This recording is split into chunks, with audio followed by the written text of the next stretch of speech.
Welcome to my channel reaction world. हमने start किया हुआ था केमिकल काइनेटिक्स। मैंने already chemical kinetics 2 part discuss कर लिए हैं। उन वीडियोस का लिंक आपको डिस्क्रिप्शन में मिल जाएगा। ठीक है, हमने लास्ट वाली वीडियो में डिस्कस किया था zero order rate law expression. अब हम डिस्कस करेंगे उस पे क्वेश्चन, उस टॉपिक पे based question. Second we will discuss about the first order rate law expression. Fine, start करते हैं पहले इस क्वेश्चन से। So I would suggest you to watch that video. उस वीडियो का लिंक आपको डिस्क्रिप्शन में है, zero order rate law expression की वीडियो। ये वाला जो क्वेश्चन है, पहले तो हमने इसको पहचानना कैसे है। If the rate constant of the reaction is this 1 mole per litre per second, sorry यहाँ पे पर सेकेंड भी आना है। Fine, if the initial concentration of the reactant is 0.25 mole per liter, the total time required for complete conversion. So हमने देखा था ये वाला जो है, पहले हमें पहचान होना चाहिए कि कौन से ऑर्डर का रिएक्शन है। अभी तो मुझे पता है कि लास्ट टाइम मैंने जीरो ऑर्डर किया था तो ये जीरो ऑर्डर का ही होगा, लेकिन we can recognise it with the help of unit of rate constant. ठीक है, जो कि मैंने फर्स्ट वीडियो में डिस्कस किया था कि रेट कांस्टेंट के यूनिट से हम पता लगा सकते हैं कि कौन से ऑर्डर की बात कर रहे हैं। सो इस केस में ये रेट कांस्टेंट के यूनिट क्या है, मोल per litre per second. So we know for any rate law expression we can express in the form of k a the power n, where n is order of the reaction. So for zero order reaction ये n जो होता है वो क्या होता है, zero होता है। तो यहाँ पे रेट जो हो गया वो किसके इक्वल हो गया, k के। ठीक है, और रेट के यूनिट क्या होते हैं, मोल per litre per second. Same, तो k के unit for zero order reaction क्या होंगे, ये। तो इसमें भी हमें क्या यूनिट दिए हुए हैं, ये वाले यूनिट्स दिए हुए हैं। तो from this we can say this is a zero order rate law expression. So if the initial concentration of, ये हमें दे दिया रेट कांस्टेंट की वैल्यू जो दी हुई है हमें 1.25 इंटू 10⁴। ओके, उसके बाद हमें दिया हुआ है initial concentration, we can say C naught 0.25 mole per litre. ठीक है, तो हमने लास्ट वाली वीडियो में देखा था कि k is equal to, sorry x is equal to किसके इक्वल होता है, kt। ये हमने डिराइव किया था, x is equal to kt। तो x क्या होता था, अगर मैं यहाँ पे कोई इक्वेशन लिखूं, a से बन रहा है p, उसका इनिशियल कंसेंट्रेशन है C नोट, प्रोडक्ट की है 0 एट टाइम t 0। फिर टाइम t पे क्या हुआ, कंसेंट्रेशन हुई C नोट माइनस कुछ माइनस हुआ x, और यहाँ पे x बना। ठीक है, हमें x का पता है वैल्यू क्या होती है, x इज इक्वल टू होता है kt। हमने क्या निकालना है, टाइम निकालना है, वो भी सेकेंड्स में। तो x क्या होगा, इन्होंने हमें दिया हुआ है इनिशियल कंसेंट्रेशन ऑफ रिएक्टेंट, मतलब हमें C नोट दिया हुआ है, C नोट हमें दिया हुआ है 0.25, बट हमें x नहीं दिया हुआ। अब क्या करें, बट दे आर सेइंग कि total time required for complete conversion, मतलब हमारा जो A है वो पूरा P में चेंज हो चुका है। मतलब जो इनिशियल कंसेंट्रेशन होएगी A की, वही x, उतना ही पूरा x बनेगा। उन्होंने कंप्लीट कन्वर्जन का पूछा हुआ है ना, तो x is equal to C naught initial concentration that is 0.25, क्योंकि पूरा चेंज हो चुका है। रिएक्टेंट क्या बच चुका है, 0। यहाँ से हम कह सकते हैं C naught minus x is equal to 0, क्योंकि पूरा जो रिएक्टेंट है वो क्या किसमें कन्वर्ट हो चुका है, प्रोडक्ट में। तो यहाँ पे C naught is equal to x आ गया। ठीक है, तो यहाँ पे हमने x की वैल्यू पुट कर दी इस वाली इक्वेशन में।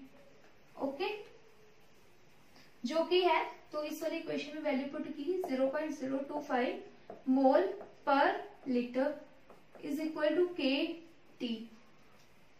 k की वैल्यू हमें गिवन है 1.25 इंटू 10⁻⁻⁴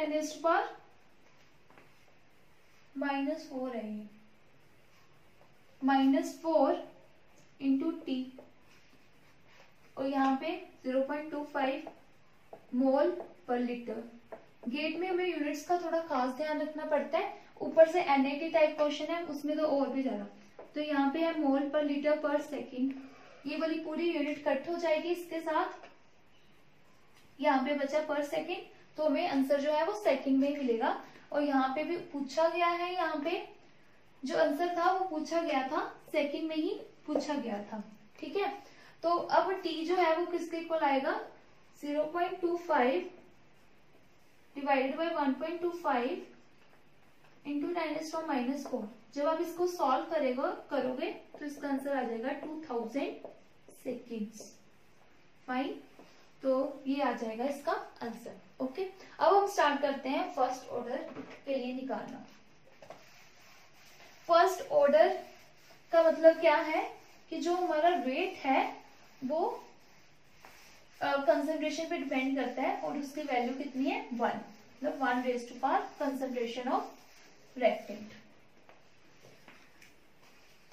ए से बन रहा है पी, तो हमारा जो रेट होगा, अब हम डिस्कस कर रहे हैं फॉर फर्स्ट ऑर्डर के लिए डिस्कस कर रहे हैं ना, तो रेट होगा K A. Okay, rate is equal to के ए, और यहाँ पे एन की वैल्यू क्या, ऑर्डर क्या है, फर्स्ट। फाइन, फिर हम लिखते हैं यहाँ पे एट टाइम 0 इसकी कंसंट्रेशन कितनी है ए और इसकी कितनी है 0, राइट। उसके बाद एट टाइम t इसकी कंसंट्रेशन डिक्रीज होनी स्टार्ट हुई और इसकी इंक्रीज होनी स्टार्ट हुई, प्रोडक्ट की x हो गया। ओके, सो किसी भी रेट को कैसे लिख सकते हैं, के ए, और this is rate is also equal to decrease in concentration of A with time. तो ए की कंसंट्रेशन एट टाइम टी हम कंसिडर करेंगे, तो ए की जो कंसंट्रेशन है वो किसके इक्वल है, A minus X by D T is equal to के ए। ओके, तो इसको हम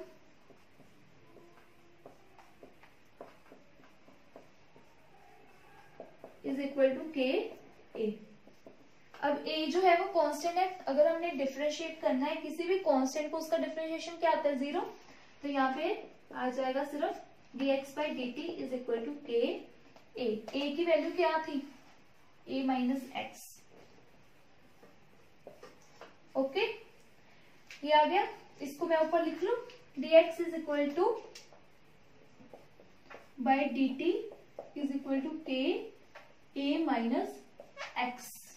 यहाँ पे आएगा dx by a minus x k d t. अब हम इसको करेंगे इंटीग्रेट।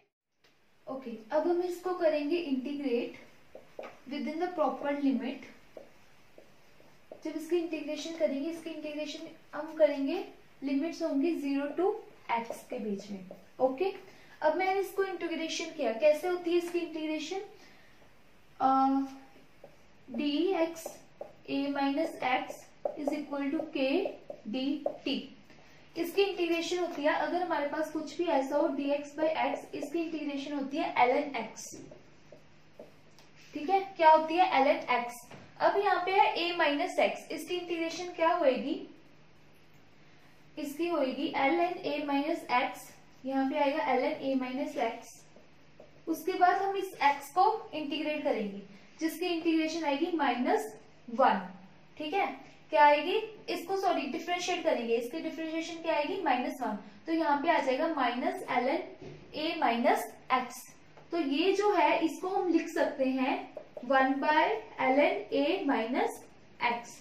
ओके, अब हम यहाँ पे ये पुट करेंगे, तो इसकी इंटीग्रेशन आ गई 1 by ln a minus x. Okay, और इसकी जो है वो क्या आएगी, इज इक्वल टू के टी।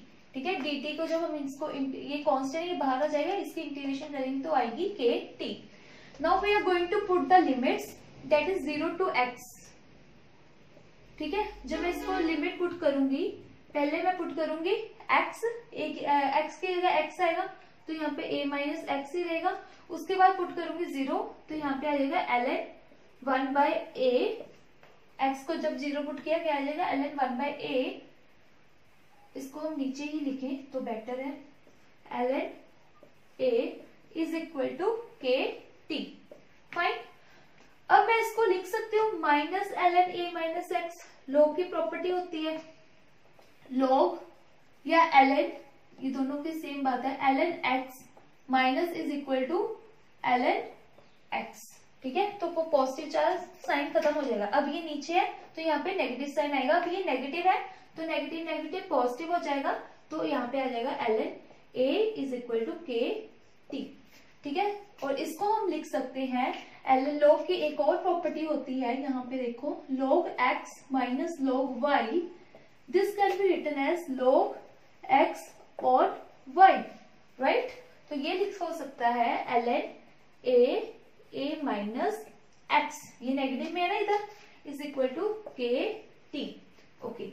जब हम इसको नेचुरल लॉग को लेकर जाते हैं उधर, जब नेचुरल लॉग को उधर लेकर जाए, ln को जब हम चेंज करेंगे,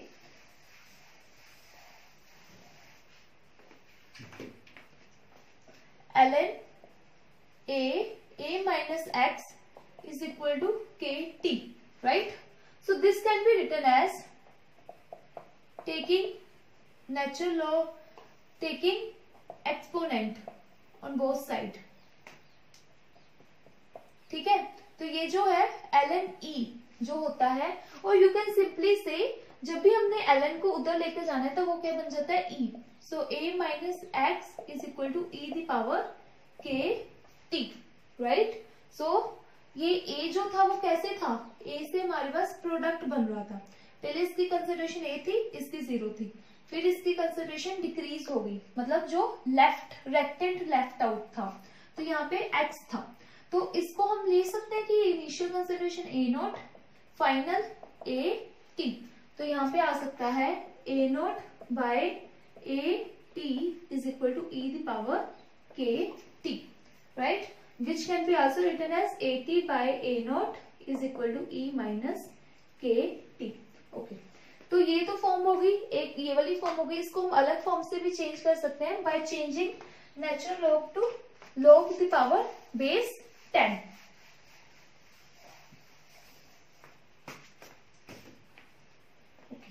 सो ln is equal to 2.303 log, ठीक है। इसको हम इस फॉर्म में लिख सकते हैं, so 2.303 log a minus x is equal to के टी, राइट। सो a को हमने पहले जो मैंने यहाँ पे लिखा था कि a से हमारे पास प्रोडक्ट बन रहा है, यहाँ पे a नोट है, यहाँ पे a जीरो है, ठीक है। और फिर थोड़े टाइम के बाद ये a नोट डिक्रीज हो गया और यहाँ पे x फॉर्म हो गया, और this can be written as concentration of reactant at time t, so we can also write in this way,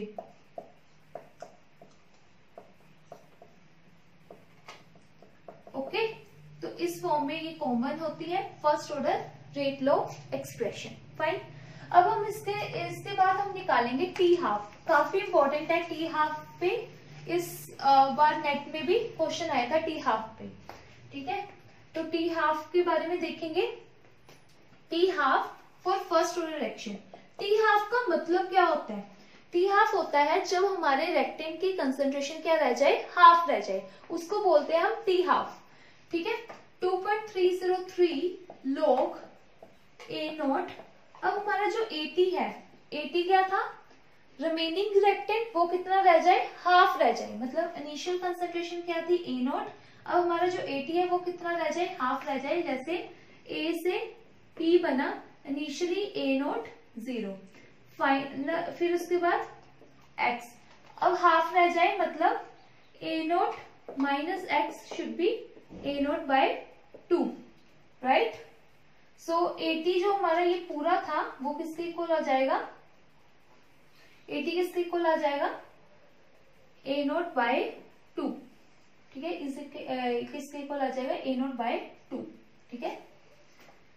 so a not by 2 तो ऊपर चला जाएगा, अगर हम यहाँ पे लिखें डिवाइडेड बाय 2, इसको नेक्स्ट लाइन पे लिखूं,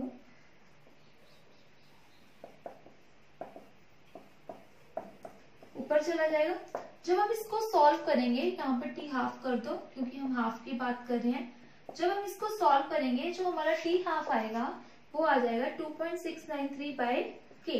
ये बहुत कॉमन क्वेश्चन था, इवन +1 +2 में जब हम पढ़ते हैं तब भी ये वाला फॉर्मूला हमें याद करते हैं, है ना। तो अब ये तो आ गया टी हाफ, ठीक है। टी हाफ के बाद और क्या होता है, completion, time for completion of reaction. जब हमारी पूरी रिएक्शन कंप्लीट हो जाए तब कौन सा टाइम, कितना टाइम लगेगा। ओके, कंप्लीट का मतलब क्या है, जो हमारा ए है वो कितना हो जाना चाहिए, 0 हो जाना चाहिए, ठीक है।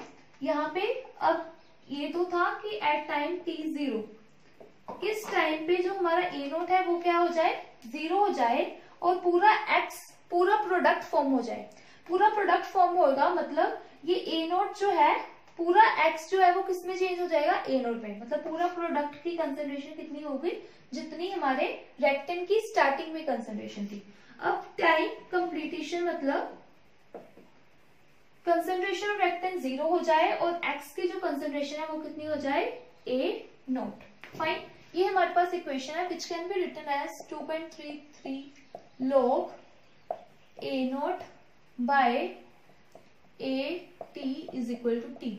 मतलब रेक्टेन, ये क्या थी, रेक्टेन की कंसेंट्रेशन वो कितनी हो जानी चाहिए, 0। क्या हो जानी चाहिए, 0, तभी तो रिएक्शन जो है वो कंप्लीट होएगी। A not by 0 is equal to के टी। अब किसी भी चीज को 0 से डिवाइड करें तो उसको क्या, वो क्या आता है, इन्फिनिटी। तो मतलब टी जो आया है वो क्या है, इनफाइनाइट।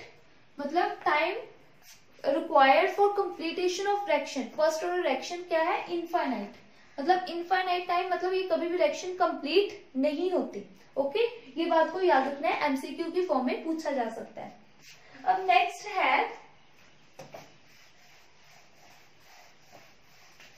है टाइम कंप्लीटेशन, देख लिया।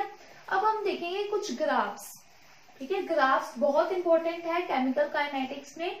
ग्राफ्स पे टिफर में भी काफी बार क्वेश्चन आता है, ठीक है, और नेट और गेट में तो आता ही है, राइट। अब बात करते हैं ग्राफ्स की। तो हमने 3 इक्वेशंस देखी, मैं लिख रही हूँ इक्वेशन जो हमने देखी है।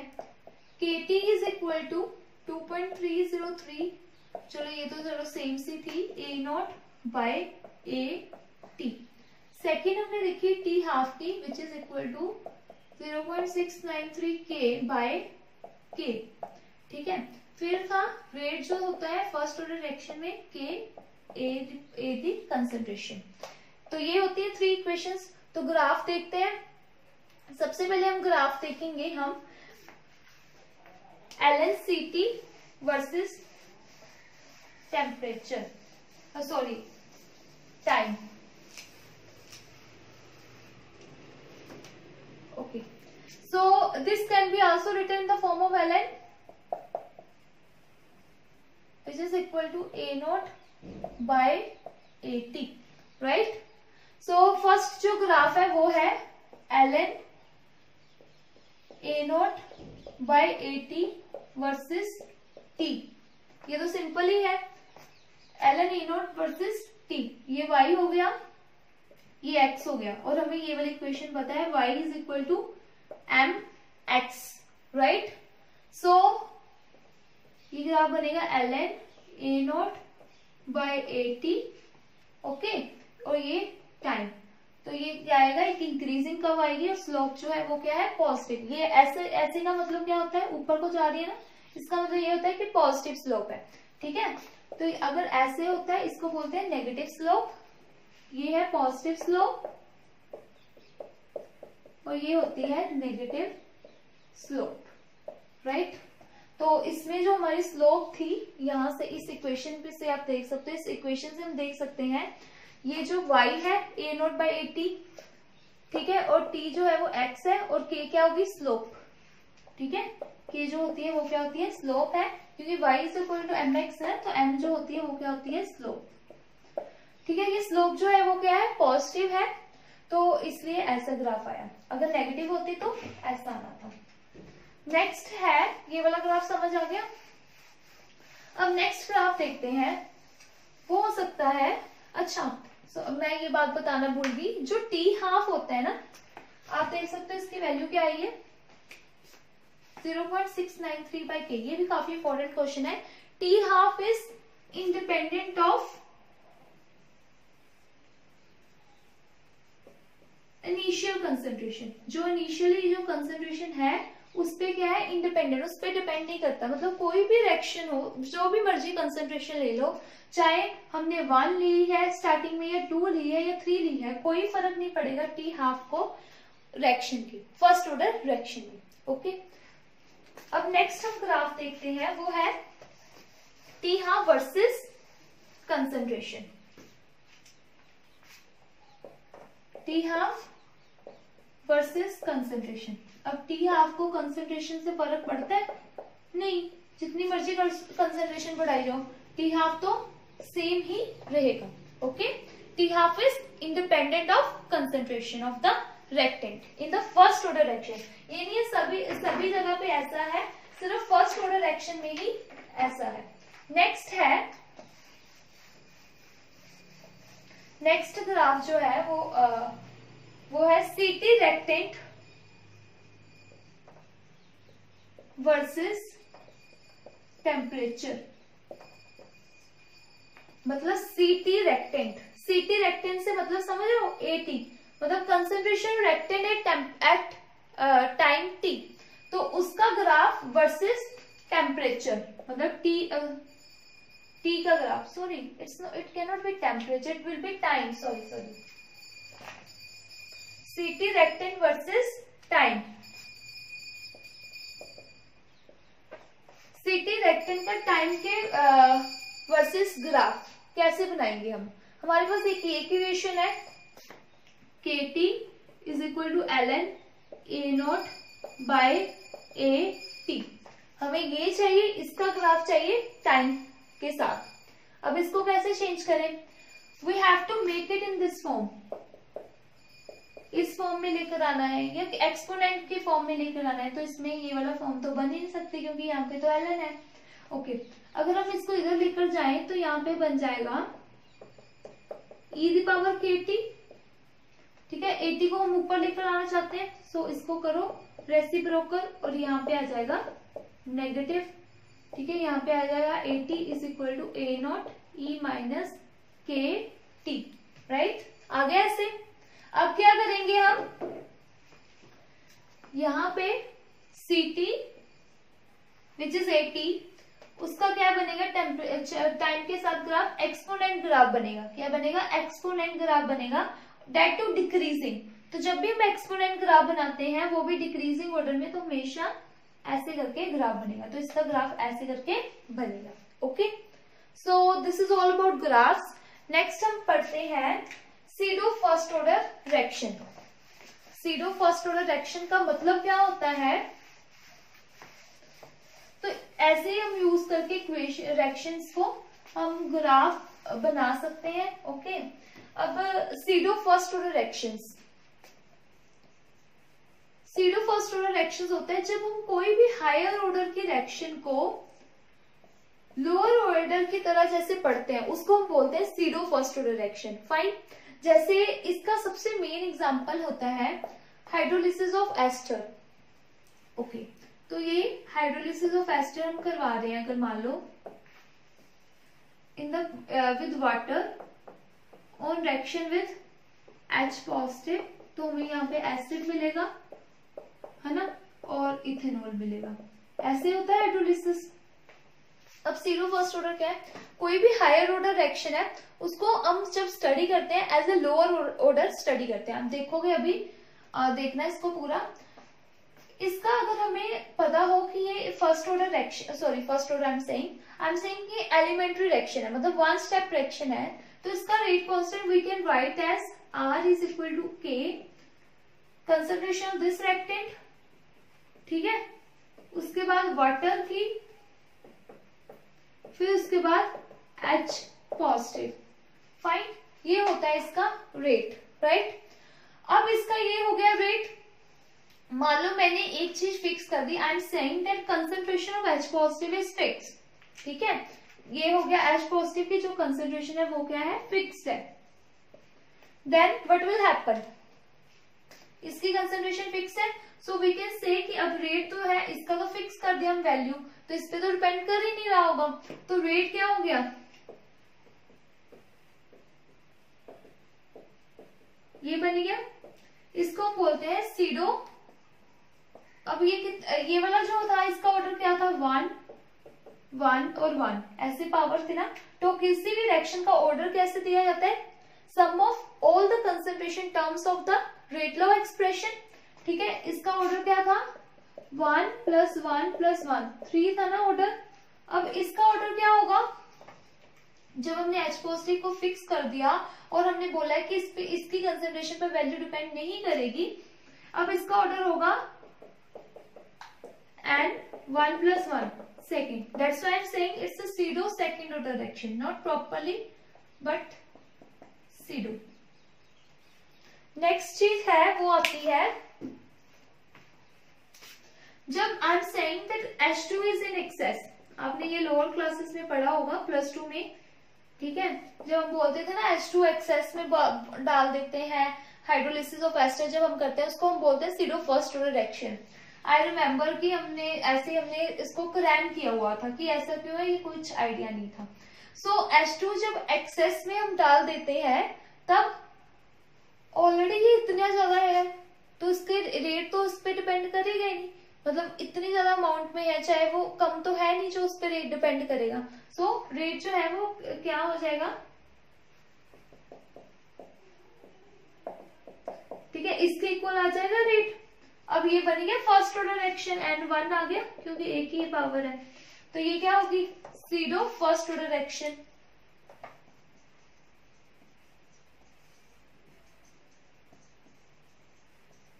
फाइन, सो यही होता है pseudo first order reaction. So this is all about today's class. I hope you like this class. Thank you very much.